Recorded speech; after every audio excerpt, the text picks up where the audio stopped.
I'm live. Today is the 3rd of July 2025 and I am reading The Last Barrier. It is a book by Reshad Feilds. He calls it a Sufi journey. It was published in 1976 and it plays largely in Turkey, where he has met his teacher, Hamid. Chapter 8. A quote from Mevlana Jalaluddin Rumi. Make yourself free from self at one stroke. Like a sword be without trace of soft iron. Like a steel mirror, scour off all rust with contrition. And a quote by Muhyiddin Ibn Arabi. My existence is from you, and your appearance is through me. Yet if I had not appeared, you would not have been. After the south, the long ride to Konya was bitterly cold. The steppes of Anatolia were frozen wastelands, and although it was somewhat warm in the bus, whenever we stopped for rest and refreshment, the freezing wind cut into the bus, and we would run to the restaurant to take bowls of hot soup and coffee. People were wrapped tightly in sheepskin coats, and the women wore their shawls drawn closely about their heads and necks.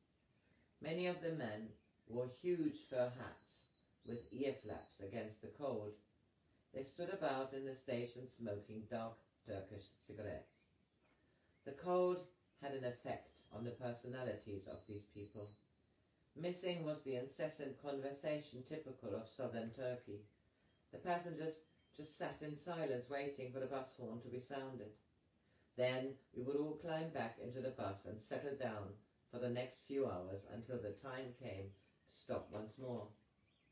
Even the old man sitting beside me had only greeted me once, when he sat down at the beginning of the trip. Merhaba, greetings, he had said, and that was all. This was different from the other journeys I had taken, when everyone clustered around wanting to know why I was in Turkey and where I was going and what I was going to do. For some reason I imagined Konya to be a very primitive town. It was a surprise to find a modern bus station and taxis waiting. We had driven through the outskirts just as the sun was setting. Now the streets were lit and the headlights of the cars reflected off the ice on the sides of the road. Everyone clambered out of the bus and all the luggage was laid out to be collected. The peace of the journey dissolved in the excitement of those coming to greet their friends and relatives after the long ride. Once more it was the Middle East, with all the noise and the rush and the excitement of the streets and markets in every town in Turkey. You want taxi, sir? Very cheap. How much? Very cheap, sir. You get in and we go to a hotel, yes? But how much? Just 25 lira, fixed price, always, sir. All right, I said, I will go with you, but 25 lira, no, I will give you 10 lira. Not possible, sir, fixed price, always. Then I will walk, I said, picking up my little suitcase and starting off up the street. You very hard man, sir, but we'll give you special price, 20 lira. The taxi driver was running after me, trying to take my suitcase away. 15, I said, hanging on and walking faster. All right, sir, 15 and some cigarettes. I don't smoke, I said, and got into the cab with a feeling of having won a battle. As soon as we set off, it was as though there had been no bargaining at all. All the way to the hotel, the taxi driver told me about his family and asked the usual questions: how I liked Turkey, how long would I be in Konya, whether I would like to rent a car from his brother-in-law. Hamid had given me the address of a hotel in the centre of town, near the tomb of Mevlana Jalaluddin Rumi. I was greeted by the owner of the hotel, who told me that there was plenty of room as it was not the time of year for tourists to visit Konya. You're just passing through? He asked. I told him that I did not know how long I would be staying. He took my bags upstairs to a small room on the second floor, just above the lounge. Handing me the key, he left, and I was alone. I slept late the next morning, exhausted by the long bus trip, and it was almost noon before I was ready to begin my search. The owner of the hotel was very helpful when I told him that I wanted to visit the tomb of Shams-i Tabriz. "I pray for you that the tomb is open today," he said. "Sometimes it is, and sometimes it isn't. But if you are intended to be there, then Allah will provide the key for the door to be opened." It had never entered my mind that the tomb would be closed, as Hamid had specifically instructed me to see the tombs in order, starting with Shams-i Tabriz. It was quite a shock to find the iron gates shut, and the square outside the tomb deserted. A few pigeons were drinking from the fountain, otherwise there was nothing. The door was locked and bolted, and there was no way to see through the window. It was cold, and the icy wind was blowing across the town. I was overcome with sadness. Until that moment all doors had been open to me. Even when I had failed to find the Sheikh in Istanbul, it had not seemed to be a rejection. This was quite a different matter. I was suddenly filled with loneliness. It was illogical, yet the more I tried to battle with the experience, the worse it became. I sat down on the edge of the square and tried to compose my thoughts, but nothing seemed to change my mood. That closed door represented for me every time I had been rejected in my life. Surely I had gone properly with both hands this time. I tried to look back over the bus trip to see if I had done anything which would have brought about this situation. By this time, I was convinced that nothing happened by chance. Therefore, the fact that the tomb was closed meant I was being taught something. But I could find nothing that would set my mind at ease. Now, what was I to do? There was no one to ask, and there was no notice at the door to say when the tomb would be open.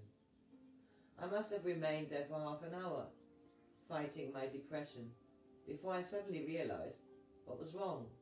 I had arrogantly presumed that the tomb would be open, and I would be received. Although I had thought that I had gone to Konya with all my heart, I had actually gone without any humility at all. So that was it. Obviously I was not to be received because I had forgotten once again the proper attitude. I realized in that instant that without humility there is only pain and a sense of separation. In one way I felt that there was little point in pursuing the visits to the tombs.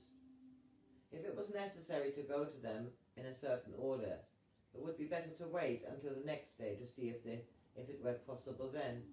On the other hand, as there was nothing else to do, I decided to follow my instructions and try to find the tomb of Sadruddin Konevi without wasting any more time. I soon realized that not all of the narrow, twisted streets were shown on the map I had brought, and within a few minutes I was quite lost. The map showed that Mevlana's tomb was much closer than that of Konevi, and much easier to find, so I decided to go straight there. I worked my way out of the maze of alleys, and there, at the end of the street, was the magnificent tomb and museum of Mevlana. I suddenly realized that the sun was low in the sky. I had spent the entire day in this pilgrimage, and had arrived almost by accident at the final destination. Apparently, I was meant to visit Mevlana first. I crossed the square quickly and arrived at the gates just as the guard came out to close them. Sorry, sir, tomb closed today now, open tomorrow, inshallah. Back in the hotel, I lay on my bed, staring at the ceiling, unable to stop the bitterness that overtook me. I fell asleep finally, and when I woke, it was dark. The lights were on in the street outside. Somehow I had managed to sleep right through to supper time. I realized that I had been dreaming about Hamid. He was like a mirror, so clearly polished that I had only to look into it to see exactly what was going on at that moment, and thus to come closer to discovering the essence of the moment itself. As the journey unfolded, he had guided me carefully into a position in which the search for the truth had begun to destroy the searcher, so that I no more knew who I was or who it was that had set out on the journey. It was as though I were slowly turning inside out. What I was looking for was what was looking. It became clear to me that it is the passionate desire of God that we know the truth that makes us search, and the truth is nothing other than himself. The fire is everywhere in latency, but it is up to us to light the match and kindle the flame in our longing to return to him. It is we who have to make the first step. And I stop this here for now. I wish you a good Thursday.